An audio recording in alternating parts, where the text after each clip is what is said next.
Buenos días, niños y niñas del tercero básico. Espero que estén todos muy bien en sus casas.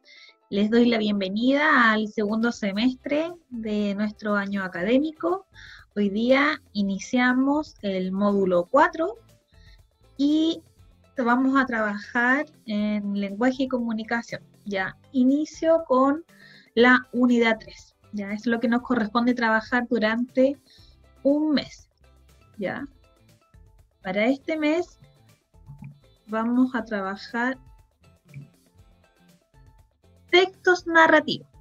¿Y qué vamos a realizar durante este mes? Bueno, primero vamos a comprender la secuencia de los textos narrativos.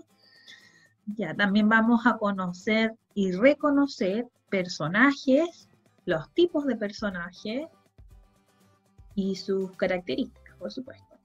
Vamos a conocer y descubrir el ambiente donde se desarrolla nuestra historia, nuestras novelas, y también vamos a poder conocer lo que son las novelas, que son textos narrativos. A eso nos vamos a dedicar y vamos a aprender durante este mes. Vamos a dar inicio a la clase de hoy, que tiene como objetivo, ¿cierto?, poder conocer características de los textos narrativos. ¿Qué es una narración? Bueno, una narración es la forma de contar, ya, hechos que son reales o ficticios, que puede ser con hechos verídicos o fantásticos, ya, que son ficticios, ya, que no ocurre de verdad.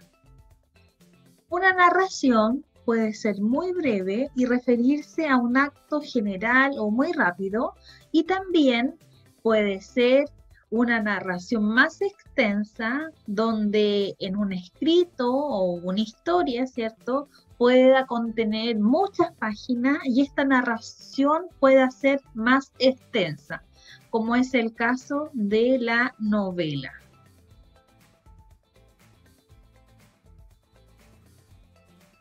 Como comentábamos recién, que hay textos narrativos más extensos que otros, yo les voy a comentar los tipos de textos que nosotros conocemos. Tenemos los cuentos, tenemos las novelas, las historietas, biografías, crónicas y chistes. Estos son algunos de los textos narrativos. Como comentábamos hace un ratito, los más extensos vendrían siendo las novelas y los más breves en este caso serían los chistes. La mayoría de las narraciones se organizan sus acontecimientos en 3 partes. ¿Qué quiere decir? Que su secuencia se organiza en inicio, desarrollo y final. El inicio se describe el lugar donde suceden los hechos y se presentan los personajes y se explica la situación en la que se encuentran. ¿Qué quiere decir esto? Si nosotros podemos relacionar este inicio con un cuento, a ver, el de la Caperucita Roja, ¿ya? Podemos entender que en el inicio, si lo ponemos como ejemplo, es donde se presentan los personajes, por ejemplo, la mamá, la Caperucita, y en esta parte del inicio, la mamá le cuenta que su abuelita está enferma, que la tiene que ir a ver, ¿cierto? Que es una casa que está pasando un bosque, que tiene que tener cuidado con los lobos que están en el bosque. Ahí ya nos está presentando los personajes y el lugar donde se desarrollan los hechos. Aquí entonces sería nuestro inicio. Después, siguiendo la secuencia, viene lo que es el desarrollo.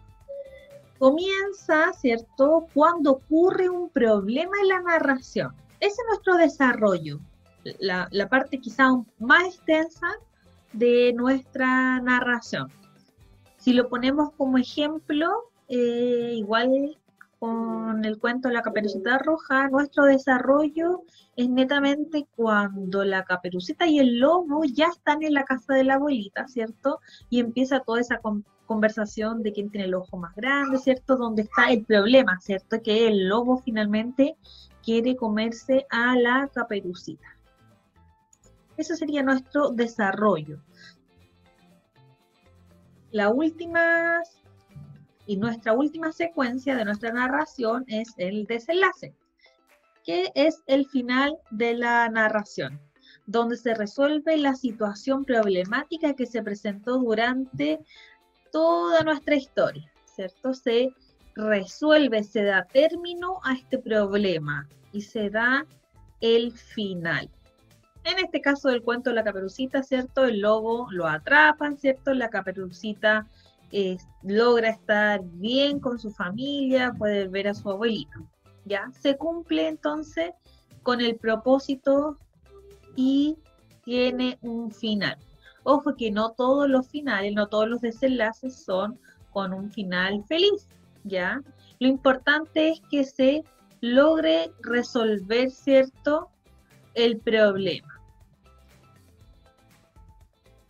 Esos son los pasos, ¿cierto?, entonces, de una narración. Tenemos inicio, desarrollo y desenlace. Esto narrativo tiene sus personajes. Los personajes son los que le dan la vida a esta historia que nosotros estamos narrando, ¿cierto?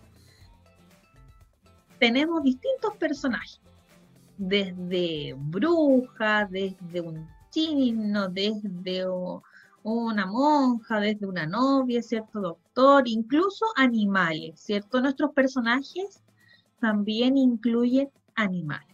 Y los personajes pueden ser, como habíamos dicho hace un ratito, pueden ser ficticios o pueden ser reales.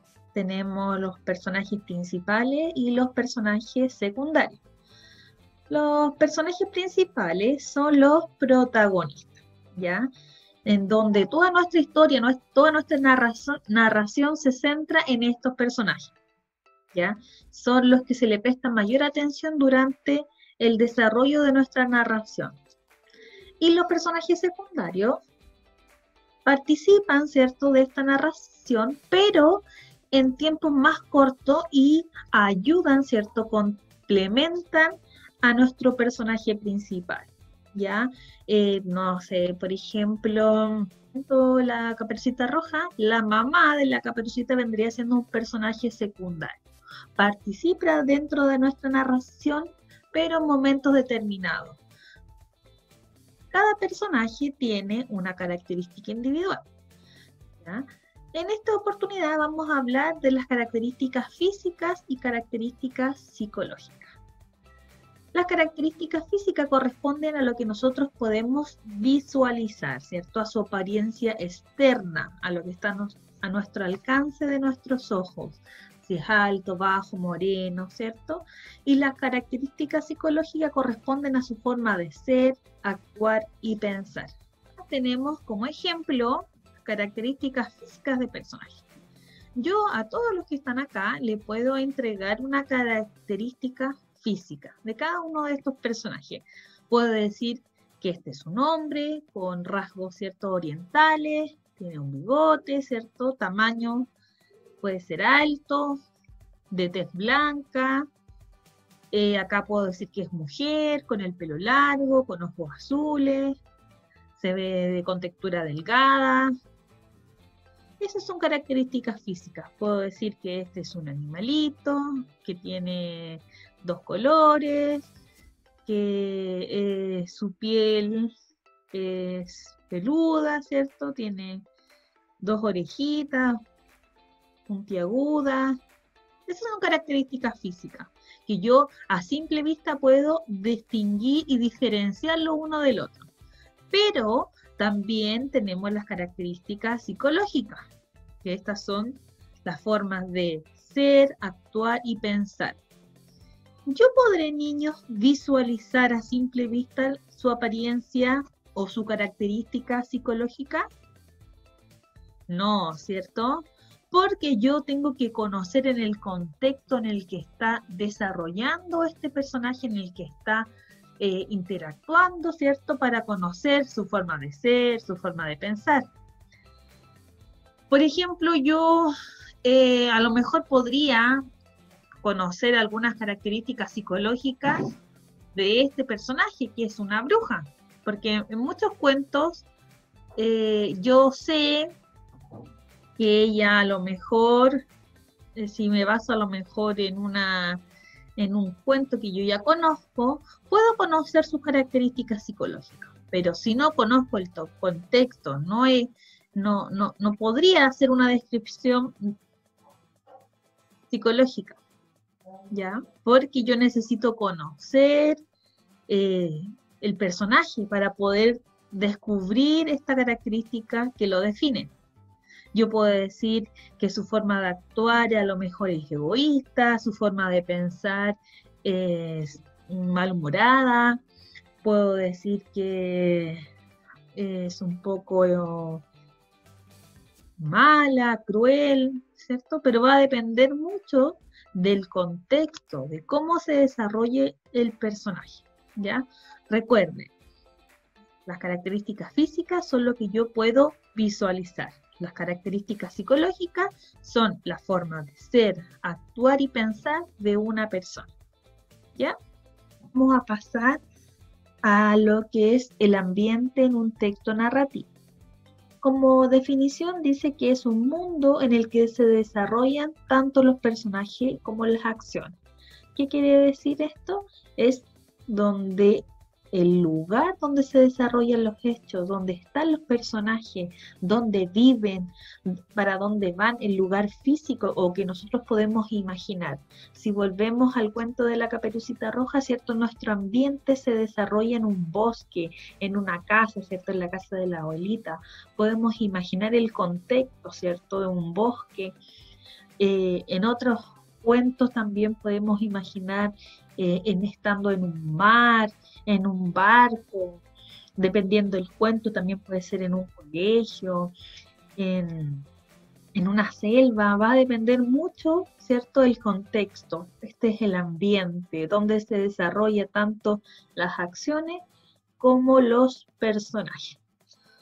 Bueno, niños y niñas, espero que hayan aprendido hoy día algo nuevo o recordar algunas cositas que ustedes ya conocían sobre los personajes, sobre los textos narrativos. Espero que estén muy bien y para la próxima clase vamos a hacer algunas actividades de reconocimiento de los personajes del ambiente. ¿Ya? Que estén muy bien. Chao, chao.